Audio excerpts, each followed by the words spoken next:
precisa entender em que contexto esse caso, essa queixa-crime, está chegando ao Supremo Tribunal Federal. Hoje, uma das ministras mais reservadas do STF, a ministra Rosa Weber, manteve a quebra de sigilo do advogado que representa a empresa Precisa Medicamentos, aquela que intermediou a contratação da Covaxin pelo Ministério da Saúde.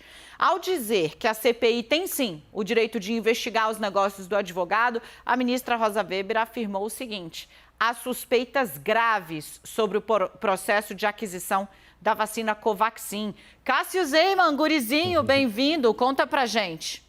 Oi, Dani, boa tarde para você e para todo mundo que acompanha o 360. Olha, Dani, de acordo com o requerimento então aprovado pela comissão, o advogado Túlio Belchior Mano da Silveira teria participado da intermediação da compra da vacina Covaxin entre o Ministério da Saúde e a empresa Precisa Medicamentos. Esse pedido, Dani, de suspensão da quebra de sigilo foi apresentado pela OAB aqui do Distrito Federal e negado pelo Supremo Tribunal Federal.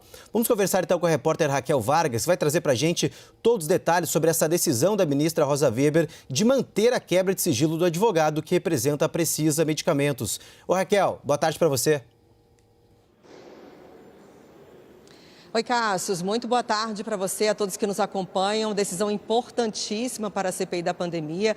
Afinal, como a Dani vem dizendo, agora o objetivo é se debruçar sobre essa intermediação, a compra da Covaxin, que foi intermediada pela Precisa Medicamentos com a Bharat BioNTech. Na decisão, a ministra Rosa Weber fala o seguinte, que o propósito público, ou seja, de informar, de esclarecer a população sobre as circunstâncias da compra da vacina indiana, prevalece no caso concreto sobre o direito à intimidade do suposto envolvido. Ela também fala que é grave a suspeita de ter ocorrido um suposto favorecimento a terceiros, agentes públicos ou privados na compra dessa vacina indiana e que as negociações foram pouco transparentes. Mas ela faz uma série de ressalvas quanto à manutenção dessa quebra de sigilo telemático e telefônico do advogado. O que ela diz?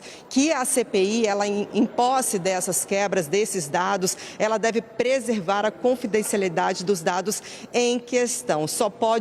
Esses dados só podem ser acessados pelos membros da comissão parlamentar de inquérito e numa sessão secreta. Aqueles dados que forem de cunho íntimo ou profissional, ou seja, conversas entre o advogado e outros clientes e que não digam respeito à investigação da CPI, devem ser mantidos sob sigilo. Ela também destacou, vamos lembrar quem ingressou com essa ação. Foi a AB do Distrito Federal que alegou o seguinte, que a decisão da CPI não se apoiou em causa provável, foi fundamentado em ilações sem comprovação que o advogado não figura como investigado, por exemplo, a essa alegação da OAB. E a defesa do advogado disse que ele atuou ali como advogado da Precisa, não tinha nenhum outro interesse, mas esses argumentos não convenceram a ministra, portanto, a quebra dele está mantida, ele que é advogado da Precisa Medicamentos, essa empresa que é investigada pela CPI pela compra da Covaxin, 20 milhões de doses dessa vacina